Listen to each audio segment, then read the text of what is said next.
who are sitting at home obeying the civil disobedience of the total freedom of nnamdikanu and Simon Ekpa.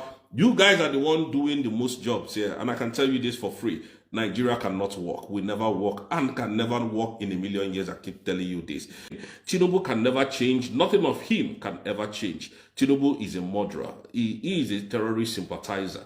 So that is Tinubu. That is the president of Nigeria. And that is the president that Alexander Stubb of Finland, the president of Finland, went into an agreement with in removing Simon Ekpa. But today, thank God for Dr. Ngozi Orebweze. Thank God for David Dr. Masanga, who fought assiduously to make sure that the extradition and the naming of Prime Minister terrorist was removed. Now, I want to tell you guys this, Biafrans.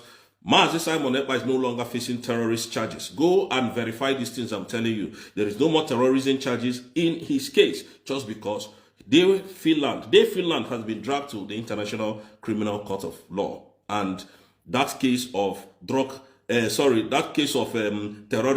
that they were shouting in Nigeria has disappeared totally. That is to tell you that Nigeria was never meant to work as a nation. And I will continue to tell us this, that Bianca Olowu, this nonsense she's doing everywhere, will finish her career. You see, there is nobody who works under Tinubu's administration comes back to remain the same. Tinubu remains, if you want to know the true color of anybody, go and check them. They are working in Tinubu's cabinet. Go and read their portfolio. Nobody in Tinubu's cabinet has not committed one crime or the other in Nigeria and in abroad. Go and check their. So if you want to know how bad I look, that is when I will start working with APC. APC is a terrorist organization. APC, PDP, all these people have been named as terrorist organization by competent court of Canada. All right, sir. So I like to ask, a lot of people are saying that there seems to be so much talk about Simon Ekpa in Finland now, and the appeal about Simon Ekpa. Now I like to ask, a lot of people are saying if the 6-year term is upheld, 6-year sentence of Simon Ekpa is upheld, what will this do for Biafran activists, Biafran activities, and what will it do to Biafran agitation and self-determination in general? Simon Ekpa must understand that from now on, the leave of appeal has already been granted by the Finnish government. And one of the challenges that is surrounding set free Simon Ekpa now is the activities of the Nigerian Foreign Affairs Minister, Bianca Ojukwu, who seems to have taken the responsibility to sabotage, what the Finland government is trying to do. Because the information we are gathering is that, they cannot release Simon Ekpa and release nnamdikanu at the same time. That means Nigeria will just die a natural death. So they are looking at what goes first and how they are going to go about it at the end of the day, because Simon Ekpa and nnamdikanu has become too influential for Nigerian government to even handle. Even there in Finland, Haiti, where Alexander Stubb, the Prime Minister, the President of Finland, committed one of the biggest and the worst historical legal error, in the history of Finland. It has never happened. But that has also given Simon Ekpa an edge to be the first African in the history of the whole world to be tried by the European courts. So the leave of appeal is being championed by Dr. Masanga, Joseph, I think the other guy that I remember his name, from United States of America. Dr. Ngozi Orebweze is also, involved. Gumerus also involved. But I think that there's a change of guard in terms of his legal team currently now. But I can tell you that more international organizations are beginning to question the position of the Finnish government authorities on Simon Ekpa. because they came to understand that there is a global attention on Nigeria now, but almost all the international communities, nations of this world are focusing on Nigeria. And why are they focusing on Nigeria? They are focusing on Nigeria because of, some of the things Simonekpa also talked about. So now they're asking, of which judgment, of which law was it used against Simonekpa? And that was why when that judgment of Simonekpa was revealed, the judges, the Finnish authorities now sat down and granted the lawyers leave of appeal. Do you know what it means by leave of appeal? Now, they would have studied the whole structure that led to, judgment against Simonekpa, and they discovered there were lapses. And they said, no, this cannot stand. It is not coming from Alexander Stubb or Finland. It is coming from the EU nations. Because they are the ones who are responsible as a union with their own parliamentarian to question the issue of human rights abuse anywhere in the world has been enshrined in the United Nations Charter. So today, the campaign is set free Mazi Simonekpa, set free Mazi Simonekpa. And because of that, we are hearing now, because it looks like the world is paying so much attention on Nigeria now. And they have noticed that most of the resilient and resistant voices are the ones that have been sentenced to prison. And they're asking why. Are they Boko Haram? Are they ISIS? Are they Hamas? Are they ISWAP? Like Ruwa? What is it actually? Who are they? Can they be seen anywhere in the world as being a member of any terrorist organization in the world? The answer is no. So, Nigerian government has continued to shoot themselves on the leg, because by the time the structure of the court will unleash judgment on Simonekpa, and the one that is coming from Nigeria here, nnamdikanu, is set free, what do you think that will happen to Asurok? And that is why the man, they are calculating very well. They now went to, they made Bianco Ojukwu foreign minister. Now, the only place that Bianco Ojukwu cannot penetrate is Israel. Because Israel want Nigeria. During the United Nations General Assembly, where Nigerian Vice President, former President of Nigeria, came and defended Hamas against Israel in the UN General Assembly. Then, diplomatically, Israeli government blacklisted Nigeria.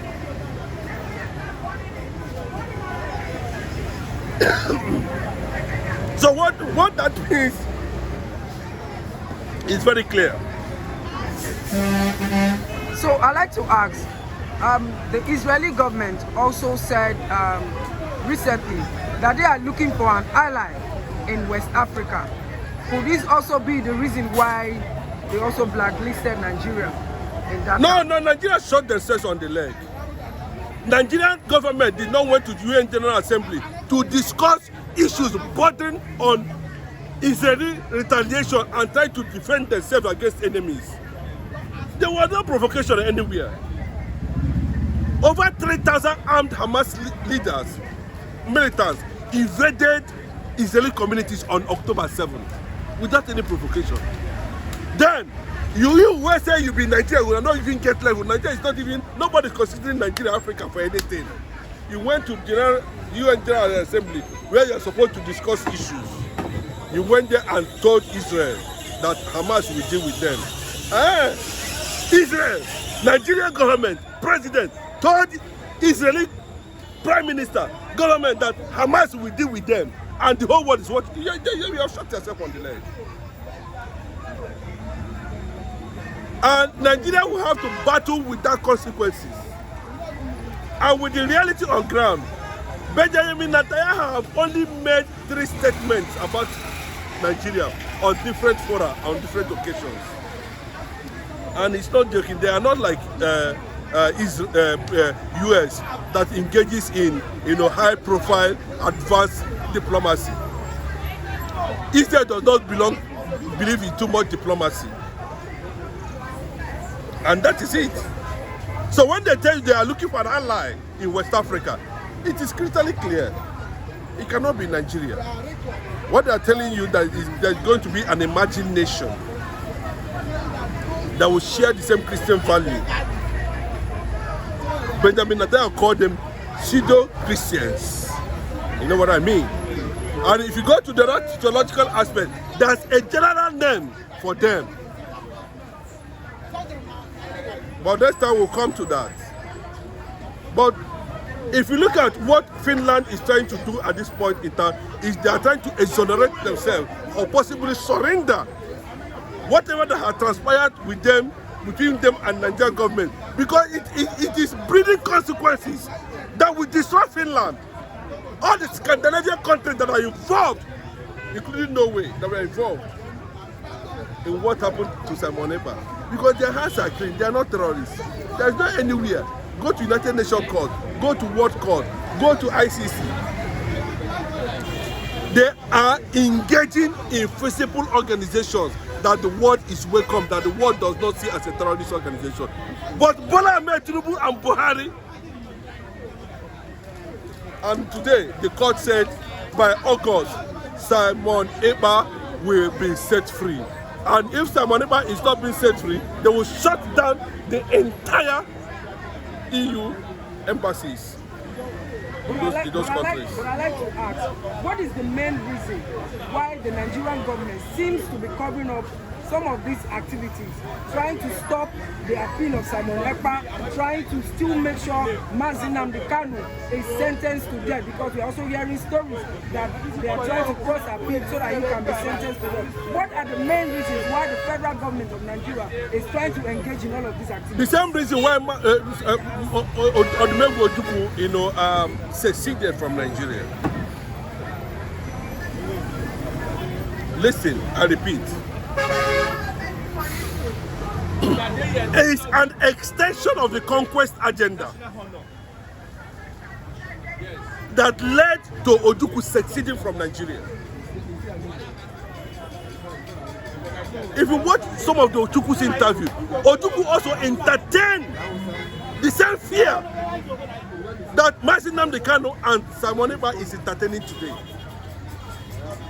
The same system, the same government also carried out the same mission against them.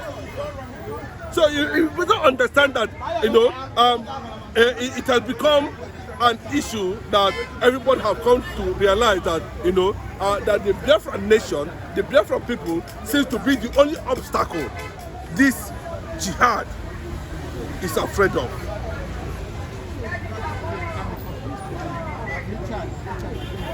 And that is the picture.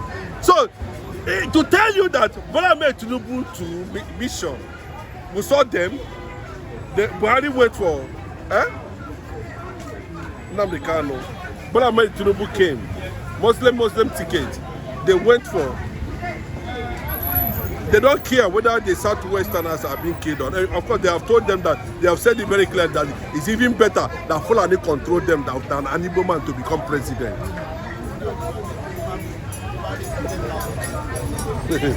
You go see, they see him. So the same people are working. See, they cannot deceive anybody. They are working the same thing that they have not been achieved 60, 70 years ago. It's still on. Ojukwu said the southern part cannot be for the British conquest. You understand? And that is the resistance. So let it not be look as if that, what is the reason why, they went after simonekpa in Finland? What is the reason why, they went from nnamdikanu? The reasons are very clear.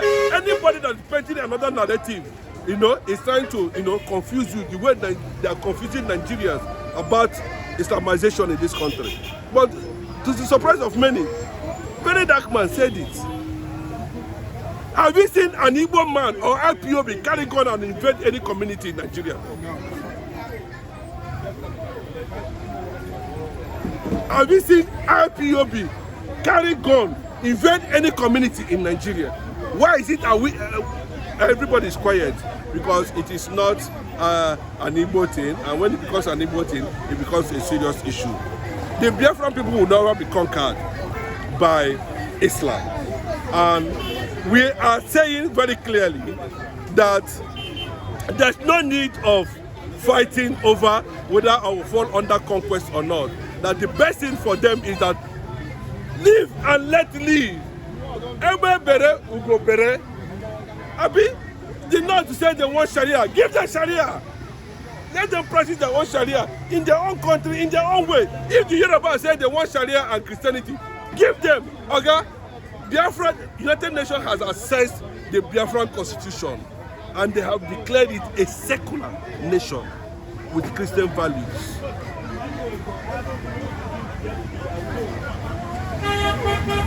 I repeat, the Biafran constitution, the United Nations have done their background check very well. You can see that they just responded recently. United Nations have not said anything about Nigeria for the past 100 years. A few days ago said something about Nigeria. It tells you that Mazi Simonekpa and Mazi Nnamdikanu has impacted the global world in terms of self-determination, the Biafran struggle, and solidarity for the people of Biafra.